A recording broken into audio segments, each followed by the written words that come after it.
Hello students, this is the sixth lecture of the chemical kinetics. In this lecture we are discuss about the Maxwell distribution curve and effect of catalyst on the rate of reaction.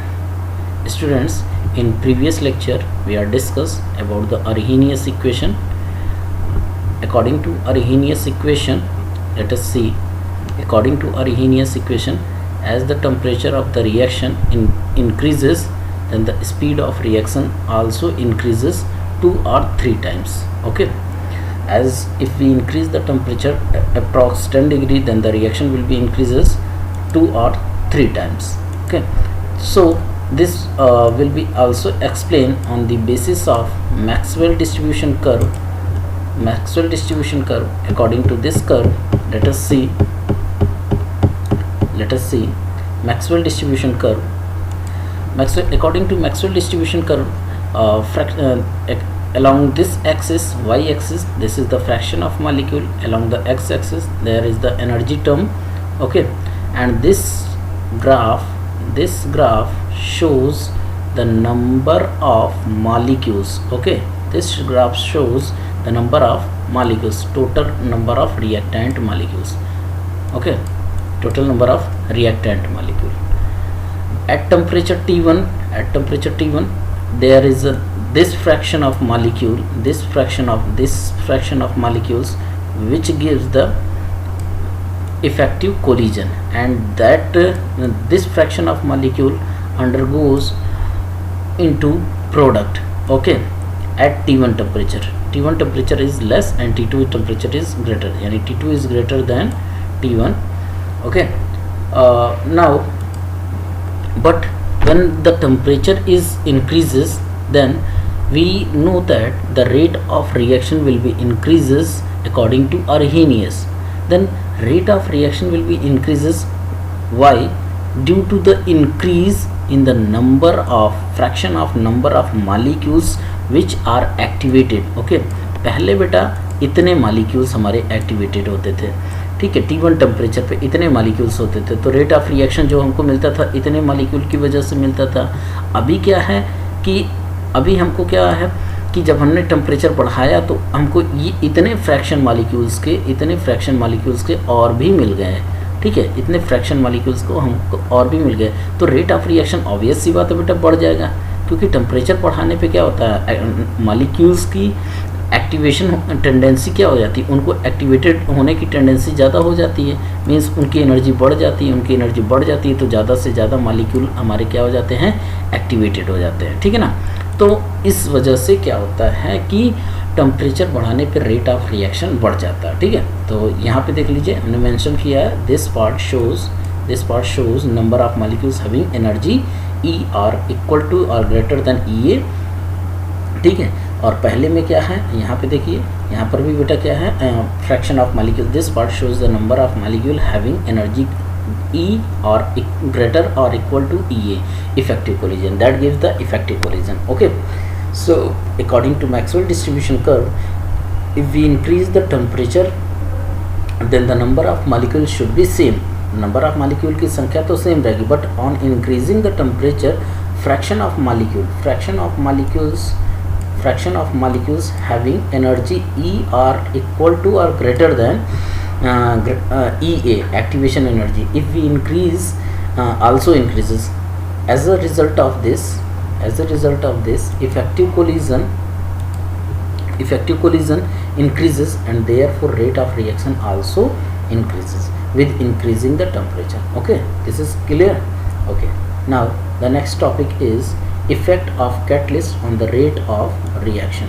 Effect of catalyst on the rate of reaction. Let us discuss what is the measure function of the catalyst. The measure function of the catalyst increases the rate of reaction. Positive catalyst जो reaction के rate of reaction को क्या करते हैं, increase करते हैं. Positive catalyst क्या करता है बेटा, रेट ऑफ रिएक्शन को बढ़ा देता है. अब कैसे बढ़ाता है, उसका फंक्शन क्या है, उसको हम लोग डिस्कस करते हैं बेटा ग्राफ के बेसिस पे. This is the potential energy, this is the reaction coordinate, this is the energy of the reactant molecule, and this is the energy of the product molecule. That energy of the product molecule will be depends upon the nature of the reaction will be either exothermic or reaction may be either endothermic. That will be depends upon the nature of the reaction. Okay in case of catalyst, जब catalyst का use करते हैं, ये देखिए बेटा क्या होता है, जैसा कि हमने प्रीवियस क्लास में पढ़ा था, ठीक है, कि एक्टिवेशन एनर्जी क्या होती है बेटा। एक्टिवेशन एनर्जी जो है आपकी ये यहाँ पे क्या थी बेटा कि एक्टिवेटेड कॉम्प्लेक्स विदाउट कैटलिस्ट। यहाँ पे जब रिएक्शन हम कैरीड आउट करा रहे थे बिना कैटलिस्ट के रिएक्शन को कैरीड आउट करा रहे थे तो एक्टिवेशन एनर्जी इतनी थी, लेकिन जब हमने रिएक्शन में कैटलिस्ट यूज़ कर दिया तो एक्टिवेशन एनर्जी की वैल्यू ही क्या हो गई बेटा, डाउन हो गई। एक्टिवेशन एनर्जी की वैल्यू हुई जब डाउन हो गई तो ज़्यादातर molecule, most of the molecules will be gives the activated molecules, ठीक है। जब एक्टिवेशन एनर्जी कम है तो ज़्यादा से ज़्यादा मॉलिक्यूल क्या हो जाएंगे, एक्टिवेटेड हो जाएंगे और वो प्रोडक्ट में कन्वर्ट हो जाएंगे, ठीक है ना। वो प्रोडक्ट में कन्वर्ट हो जाएंगे तो रेट ऑफ रिएक्शन क्या होगा, रेट ऑफ रिएक्शन बढ़ जाएगा। इज इट क्लियर, ठीक है। तो बस यही कॉन्सेप्ट है इसका, आपका कैटलिस्ट का फंक्शन करने का, ठीक है ना। और जो नेगेटिव कैटलिस्ट होते हैं वो नेगेटिव कैटलिस्ट क्या करते हैं, एक्टिवेशन एनर्जी को और भी ऊपर लेते जाते हैं, ठीक है ना। एक्टिवेशन एनर्जी को और भी ऊपर लेते जाएंगे तो वो क्या होता है, रेट ऑफ रिएक्शन को डिक्रीज कर देता है, ठीक है। इसको हमने यहाँ पे मेंशन कर दिया है। A catalyst is a substance which increases rate of reaction without being undergoing any permanent change. This substances that reduce the rate of reaction is called inhibitor, ठीक है। जो रेट ऑफ रिएक्शन को reduce कर देता है वो क्या कहलाता है बेटा, इनहिबिटर कहलाता है, ठीक है ना। क्लियर बात। तो according to intermediate complex theory, a catalyst participate in a chemical reaction by forming a temporary bond with the reactant, resulting the formation of intermediate complexes. This is the transition state having the high energy and decomposes to give product and catalyst. Okay, intermediate complex theory के according क्या होता है बेटा, catalyst क्या करता है, chemical reaction में participate करता है। पार्टिसिपेट किस तरीके से करता है, जो रिएक्टेंट मॉलिक्यूल होते हैं उसके साथ वो टेम्प्रोरी बॉन्ड का फॉर्मेशन बना लेता है, ठीक है। टेम्प्रोरी बॉन्ड का फॉर्मेशन कर लेता है और जो है रिएक्टेंट मॉलिक्यूल को सरफेस प्रोवाइड कर देता है कि रिएक्शन को करने के लिए, ठीक है ना। रिएक्शन उसके सरफेस पे हो और वो क्या होता है, जितना ज़्यादा सरफेस एरिया रहेगा उतना ही ज़्यादा कैटलिस्ट हमारा इफ़िशियंट होगा, ठीक है। इसको हम लोग नेक्स्ट चैप्टर में डिस्कस करेंगे। तो वो क्या होता है कि बॉन्ड का फॉर्मेशन होने के बाद वो रिएक्शन आपस में कर लेते हैं और प्रोडक्ट का फॉर्मेशन कर देते हैं, तो और वहाँ से कैटलिस्ट मॉलिक्यूल क्या होता है, डिपार्ट हो जाता है, ठीक है ना। यही कॉन्सेप्ट है उसमें, ठीक है। According to catalyst decreases the value of EA। Catalyst क्या करता है, एक्टिवेशन एनर्जी को डिक्रीज करता है and lower the potential energy and lower EA value, the faster will be the rate of reaction. Okay, that will be explained on graph. Okay, now your chapter is completed and we are discuss about some numerical. Okay, so numerical discuss करते बेटा। Previous lecture में हम लोगों ने numerical discuss किया था first order पे, zero order पे। यहाँ पे हम लोग न्यूमेरिकल डिस्कस कर लेते हैं अरहिनियस इक्वेशन पे। ओके, देखिए इसमें क्या है कि the rate question number 23, the rate of constant for the decomposition of hydrocarbon is 2.418 into 10 to the power minus 5 second inverse at 546 Kelvin. If the energy of activation is 179.9 kilojoule mole inverse per mole, what will be the value of pre exponential factor. Okay, तो pre exponential factor को हमको यहाँ पे यानी ए की value find out करनी है। तो अरहिनियस इक्वेशन, यहाँ पे अरहिनियस इक्वेशन है, इसको मेंशन कर देते हैं, ठीक है। अरहिनियस इक्वेशन ये है बेटा, ठीक। Okay, log of k is equals to log of a minus EA upon 2.303 RT। Okay, value put कर देते हैं। के की वैल्यू दी गई है क्वेश्चन में, एक्टिवेशन एनर्जी की वैल्यू आपको किलो जूल में दी गई है तो उसको जूल में कन्वर्ट कर लेते हैं 2.303।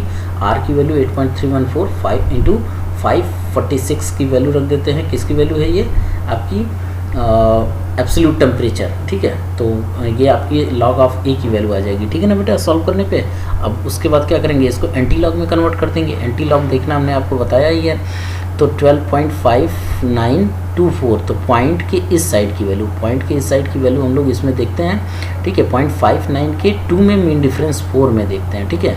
तो जो वैल्यू आती है उसको लिखते हैं। अब पॉइंट यहाँ पे 1 डिजिट के बाद हम पॉइंट को मेंशन कर देते हैं, ठीक है ना, क्लियर है। और पावर कैसे लगाते हैं, जो पॉइंट के इस साइड की वैल्यू है उसको हम लोग 10 टू द पावर में मेंशन कर देते हैं, ठीक, क्लियर है। Now another question, consider a certain reaction A is going to product with A K is equal to 20 to 10 to the power minus 2 second inverse. Calculate the concentration of A. Okay. Remaining after 100 second if the initial concentration of A is 1 mole per liter, ठीक है।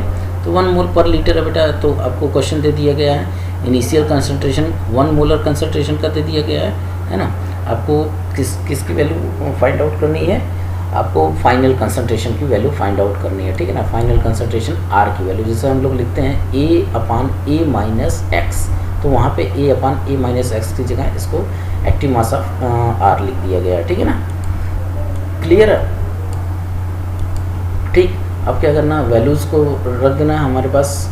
K is equal to 2.303/T log of active mass of R0 upon R, इसकी वैल्यू है। इसमें हमने values put कर देते हैं, ठीक है। आपको रेट कांस्टेंट की वैल्यू 2 × 10 टू द पावर -2 दे दिया गया है, 2.303। टाइम की वैल्यू दे दिया गया है 100 second. Log of 1 molar concentration, इसकी वैल्यू दे दिया गया है, ठीक है। और एक्टिव मास ऑफ R, यही हमको फाइंड आउट करना है, ठीक है। तो लॉग ऑफ 1, इसको हम लोग क्या करते हैं, इसको सॉल्व कर देते हैं। लॉग ऑफ 1/R की वैल्यू को सॉल्व करते हैं तो हमको इतना मिलता है। तो फिर एंटी लॉग आ गया है। एंटी लॉग आपको कैसे देखना, 0.86 के 8 में मीन डिफरेंस 4 में जो वैल्यू होगी उसको ऐड कर देना, ठीक है। ऐड करने के बाद जो भी आएगा बेटा वो आपको ये वैल्यू मिलेगी, ठीक, 7.3858, ठीक। अब उसमें डिजिट कैसे लगाना था, पॉइंट कैसे लगाना था, हमने आपको बताया था 1 डिजिट के बाद पॉइंट लगा देना, ठीक है ना, एक्टिव मास ऑफ आर। अब इसको डिवाइड कर लीजिए, आपको इतना कंसंट्रेशन मिल जाएगा, ठीक है। तो इस टाइप के क्वेश्चन हमने किए थे। अर्हेनियस इक्वेशन पे हमने एक क्वेश्चन और देख लीजिए आप लोग, ठीक है। The decomposition of A into product has value of K as 4.5 × 10 to the power 3 second inverse at 10 degree centigrade and energy of activation 60 kilojoule mole inverse. At what temperature would K be 1.5 × 10 to the power 4 second inverse? तो इस question में बेटा 2 temperature की बात किया है, 2 rate constant दिया है। तो ऑब्वियस सी बात है कि हमको अर्हेनियस इक्वेशन लगाना है। और कौन सा इक्वेशन लगाना है, जिसमें 2 टेम्परेचर और 2 रेट कांस्टेंट की वैल्यू दिया गया रहता है, ठीक है। तो 2 टेम्परेचर 2 रेट कांस्टेंट की वैल्यू वाला टेम्परेचर हम लोग क्वेश्चन मेंशन कर देते हैं। Formula log of K2/K1 is equals to EA/2.303 R into 1/T1 minus 1/T2। K1 की वैल्यू दी गई है, K2 की वैल्यू दी गई है बेटा। आपको एक्टिवेशन एनर्जी किलो जूल में दिया गया, उसको जूल में कन्वर्ट कर लेते हैं। R की वैल्यू रखा गया, इसकी वैल्यू फार्मूला में रख देते हैं। T2 की वैल्यू फाइंड आउट करते हैं। सॉल्व करने पे हमको T2 की वैल्यू 297 केल्विन मिल जाएगी। इज इट क्लियर, ठीक है। तो इस तरीके से आपका चैप्टर फिनिश होता है, ठीक है। आपका होमवर्क है question number 29 and question number 30 from NCERT exercise. Okay, thank you.